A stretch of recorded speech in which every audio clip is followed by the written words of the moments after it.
right, let's go to a question back here. Yeah, so as a mom of 5 and homemaker for the last 31 years, and also knowing that the longer you hold on to shame, the harder it is to unpack it. Can you talk just about the gift we can give our kids, especially through their teenage years, of training them up or, talking with them to help them be true and authentic to themselves? Thank you. Yes, I know as my mom was not the best at that and lived most of her life with some shame and kind of passed that, to me. So how can we help our kids deal with shame? Thank you. Thank you. What a beautiful question, Rose. Thank you. There's a thing that I do with my daughter, and she's smaller, but I'm going to give you kind of a couple of examples. So it's separating out my love for her and the safety to the thing. So let's just say right now she's 8. So I say to her, the only time I'm ever going to raise my voice if you're going to hurt yourself or someone else. It's the only time I'm ever going to kind of interfere at this age. So let's go for running by the swimming pool. Classic. Right. Please, Amber, stop. So, if I'm actually like, stop it. But I say to her, there is not 1 second that I don't love you. Not one. My love is not in question. However, the thing that you did, I didn't like that, or it was unsafe because. So I separate her out from the thing.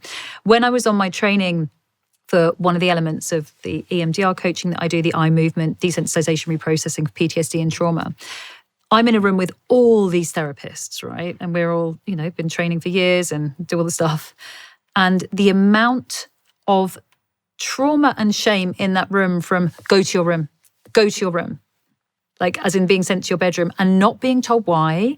You don't know if you can come out. You don't know if you're going to get a meal. You don't know if it's safe. You don't know where you're going to come out to and how you're going to be greeted. And there was this huge, I think, generational, I'm of that generation, where it was just sent away and just by yourself. And you don't really exactly know why or what you've done either. And you feel like the love is in question, or you feel like you're no longer safe and you're not going to be maybe retained within that family, within that safety, in that system. Let me jump in for a second, because I want to make sure our listener and viewer knows. You're talking about adults who are doing EMDR and they are going back, and their first signs of trauma or shame is in those what are seemingly innocuous moments. Yes. Doesn't have to be violent. It was more the banishing. Yeah. Here's what's interesting. Go back to the first episode of Front Row Seat with Nikki Haley, who ran for president. Okay, this is the UN ambassador, and she said that her own mother, that there was no emotion or no crying allowed in her home. And she said that when she or her siblings would cry, her mother would just say, "Get a glass of water." Wow. And that's another form of that. Completely, just shut it down. I can't tolerate your emotion. Go drink some water. Well, also then it's shame. I mean, I say, so the book is called Unapologetic, and I say that the reason I wanted to call it that, if I was to get upset, or if anyone here was to get upset, or even you, the likelihood is if you were to start crying, you're going to say, "Oh, sorry." The likelihood is when people start crying, they say sorry. All the time. Right.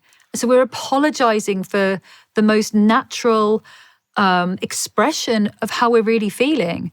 And that is heartbreaking to me. I mean, when you cry, you're actually releasing cortisol in your tears. It's genuinely stress release. Right. So when my daughter gets upset, I'm like, "Baby, good for you. Let it out. Like, it's a clever thing to do, honey. Like, let that stress out of your system." But with exactly that being closed down, don't cry, boys Here's don't a famous, cry. I don't know if they say this in the UK, but this is a classic American phrase from our generation: dry it up. Oh, wow. You never heard that? You heard that? Yeah. Oh, My parents wow. would say, "Dry it up." Well, yeah. And I'm not picking on my parents. No, That's of course. not Generational. that's a colloquialism that's probably rampant in that generation. I mean, I'm a child of the 70s, but that's an interesting point. It is the body's natural release system, and we're anyway. Keep going. So I jumped in there because I think that's fascinating. Yeah, you're taught early to make somebody else's comfort and put their needs above your own. That's exactly what that is. Yeah, and that is shame. So you're already feeling shame for not doing the right thing, for making someone else feel uncomfortable. And then we wonder why we don't ask for help. Then we wonder why our teenagers or ourselves, or we lock it down, dry it up, like all of these, like all these statements, because I've been told so early that there's no room for that.